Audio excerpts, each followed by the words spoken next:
హుస్నాబాద్ మండలం జిల్లెలగడ్డ గ్రామంలో ఈదురుగాలులు వీచాయి. బెల్లపు సారయ్య అనే వ్యక్తి ఇంటి పైకప్పు ఈదురుగాలులకు కొట్టుకుపోయినట్లు సారయ్య తెలిపారు. ఈదురుగాలులతో పాటు పడిన వానకు ఇంట్లో ఉన్న సామానంతా తడిసి ముద్దయిందని సారయ్య ఆవేదన వ్యక్తం చేశారు. ప్రభుత్వ పరంగా ఆదుకోవాలని అధికారులను కోరారు. అలాగే ఈదురుగాలులకు వరి నేల కొరిగి వడ్లు రాలయని రైతులు ఆవేదన వ్యక్తం చేస్తున్నారు. ఈ వానకు ఆరబోసిన వడ్లు తడిసి ముద్దయ్యాయని రైతులు తెలిపారు.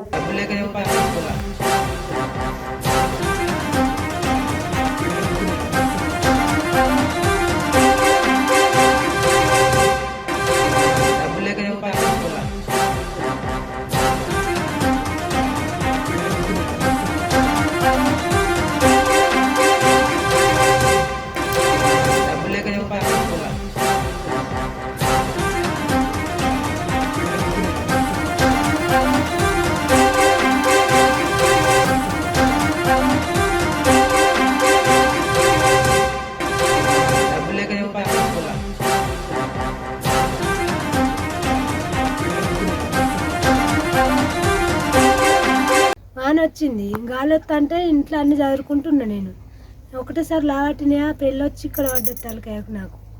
ఇక మా పిల్లలు బయటకు వెళ్ళిపోయారు భయపడి. నేను ఇంట్లోనే ఉన్నా. అవి లేచిపోయినప్పుడు టీవీ అన్ని బియ్యం గియ్యం అన్నీ తడిచిపోయినాయి సార్. ఏం లేకుండా మా పిల్లలు చిన్నగా ఉన్నారు. బయట పడ్డాయి సార్ మొత్తం అటు. ప్రభుత్వం ఏమన్నా మాకు సాయం చేయాలి సారు.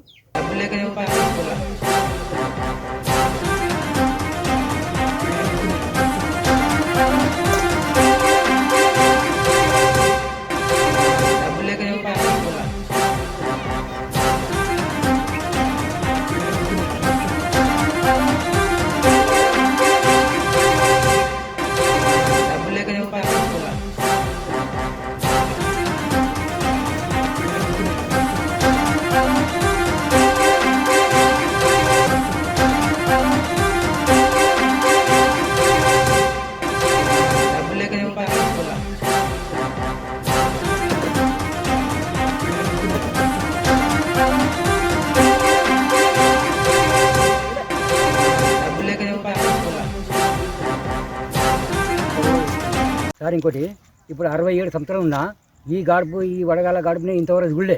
ఇప్పుడు 4 ఎకరాల మామిడి తోట తెనుగానే ఇచ్చిన ఈ మొత్తం కాయలు రాలిపోయినాయి. చెట్లు కూడా అన్ని మొత్తం విరిగిపోయినాయి సార్.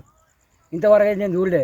ఇప్పుడు 1,45,000 ఇచ్చిన సార్ తోట 4 ఎకరాలకు. ఇక ఆయన ఏం కట్టిస్తారో ఏందో ఇక నాకు అర్థమవుతుంది సార్.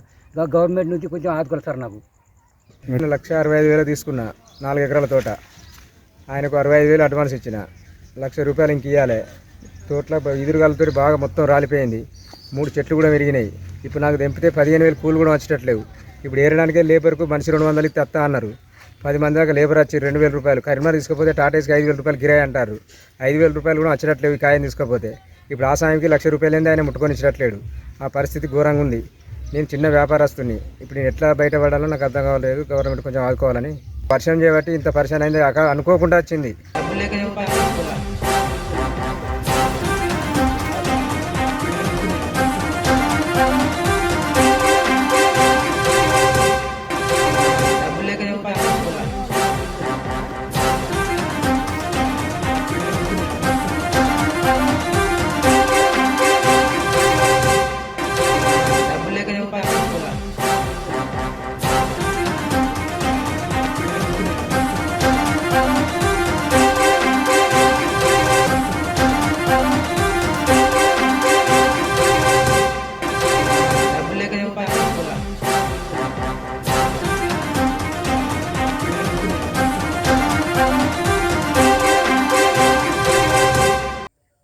మిర్జాపూర్ గ్రామం మామిడి తోట పెట్టుబడి పెట్టాం. ₹1,00,000 పెట్టుబడి అయింది. ఈరోజు 30 గంట సేపు గాలి ద్వారం వచ్చి వర్షం వచ్చింది. కాయ మొత్తం రాలిపోయింది. బాగా నష్టం వచ్చింది. మనిషి చిన్నప్పుడు రాలేదు, కొట్టుకుపోతే చిన్న గాలి బాగా వచ్చింది. దీని గురించి ప్రభుత్వం ఆదుకోవాలని నా మనవి.